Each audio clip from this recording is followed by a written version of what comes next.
Hi everyone! Welcome to our vlog. So today is a super exciting day kasi yung little one namin na big boy na ay pupunta na sa play school. So trial class lang ito today pero sobrang excited kami. So pupunta na kami ngayon sa play school. Nahatid namin siya ni na Mami at Mary. So we're just walking kasi sobrang lapit lang nito sa tinutulayan namin. Mga 3 to 5 minutes walk. Then after this trial class, in 2 weeks time, enroll na din namin siya sa next cycle. So that cycle, 1 month siya, 3 times a week, tapos 2 hours every class lang siya. So we know na toddler pa lang siya, pero play school na ito can help our toddlers to socialize, explore at kung ano-ano pa, especially na kami lang naman yung nasa bahay. So ang play school na ito ay may iba't ibang activities na siguradong magugustuhan ng mga bata. May mga arts and crafts, storytelling session at outdoor playtime. So excited na ako makita kung paano mag-enjoy si Kuya Amir namin sa mga activities ito.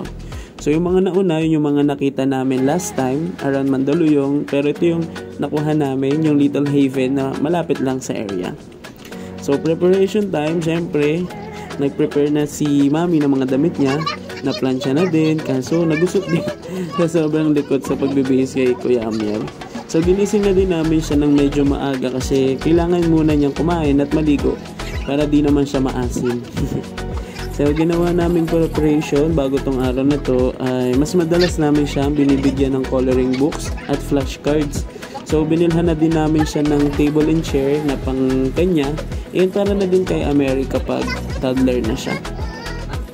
So sana maging magandang experience niya today para mas lalo siyang ma-excite sa pagpasok sa play school. Alam kong malaking tulong ito para sa kanyang development at social skills. Sobrang masiyahan talaga ni Kuya Mero, tumong halatang halata naman dito. Thank you sa sponsor ng bag at may magamit si Kuya sa pag-school niya. So picture muna din kami ni Bunso habang naghihintay kami sa labas kasi di pwede sa loob strictly hatid at sundo lang ang mga bata para mas maging focus sila during school time. So yan, mga picture lang ng mga ginawa niya. Ito siya noong pag-uwi na gusto pang magbaon ng bus. Pero binalik din naman niya noong bago kami umalis. Harapan nga lang pero binalik din. Gusto niya kasi yung mga sasakyan na laruan eh. Yan, pauwi na naman kami yan. Nagutom si Kuya. So, merienda muna.